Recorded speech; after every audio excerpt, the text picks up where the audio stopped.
Sholat, tapi pikiran melayang. Begini jawaban Rasulullah yang menggetarkan hati. Pada suatu majelis Rasulullah, suasana terasa begitu tenang. Para sahabat duduk melingkar menyimak setiap perkataan beliau dengan penuh perhatian. Namun, di antara mereka, ada seorang sahabat yang tampak gelisah. Jemarinya saling menggenggam, matanya menunduk, dan napasnya terasa berat. Setelah beberapa saat ragu, ia akhirnya mengangkat wajah dan berkata dengan suara lirih, "Wahai Rasulullah, aku ingin bertanya, tetapi aku khawatir pertanyaanku ini akan membuatku semakin malu di hadapan Allah." Rasulullah pun tersenyum lembut, menatapnya penuh kasih sayang. "Katakanlah, wahai saudaraku, tidak ada pertanyaan yang membuat seseorang hina jika ia bertanya untuk mencari kebaikan." Sahabat itu menarik napas dalam, matanya mulai berkaca-kaca. "Wahai Rasulullah, aku merasa salatku sering tidak khusyuk. Kadang aku mengingat urusan dunia, kadang pikiranku melayang entah kemana. Aku takut salatku tidak diterima oleh Allah. Apakah dengan salat seperti itu, aku tetap mendapatkan pahala?" Suasana majelis seketika menjadi hening. Para sahabat lainnya ikut menunduk, merasakan kegelisahan yang sama. Mereka tahu betapa beratnya pertanyaan itu. Namun, yang terjadi setelahnya benar-benar di luar dugaan. Rasulullah tidak langsung menjawab. Beliau menatap sahabat itu dengan penuh kelembutan. Lalu tiba-tiba air mata mulai membasahi pipi beliau. Para sahabat terkejut. Mereka jarang melihat Rasulullah menangis dalam situasi seperti ini.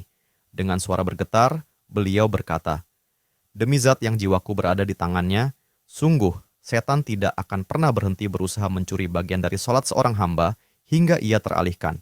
Tetapi ketahuilah, Allah tetap melihat usahamu." Rasulullah menarik napas dalam, lalu melanjutkan, "Wahai saudaraku, jika engkau meninggalkan salat hanya karena takut tidak khusyuk, maka setan akan menang. Tetapi jika engkau tetap berusaha salat meski pikiranmu teralihkan, ketahuilah bahwa setiap kali engkau berusaha kembali kepada Allah dalam salatmu, saat itulah Allah menyambutmu." Mendengar itu, sahabat tersebut tak mampu menahan tangis. Begitu pula para sahabat lainnya. Kemudian Rasulullah melanjutkan dengan penuh kelembutan. Bayangkan seorang ibu yang melihat anaknya berjalan ke arahnya, tetapi anak itu sering jatuh dan tersandung. Apakah sang ibu akan marah? Tidak. Ia justru akan berlari menghampirinya, mengangkatnya, dan mendekapnya erat. Itulah Allah. Ia lebih penyayang daripada seorang ibu kepada anaknya. Selama engkau terus kembali, Allah akan selalu menerimamu. Air mata mengalir di pipi sahabat itu. Kata-kata Rasulullah begitu menusuk hatinya. Sejak hari itu, ia tidak lagi putus asa dalam sholatnya.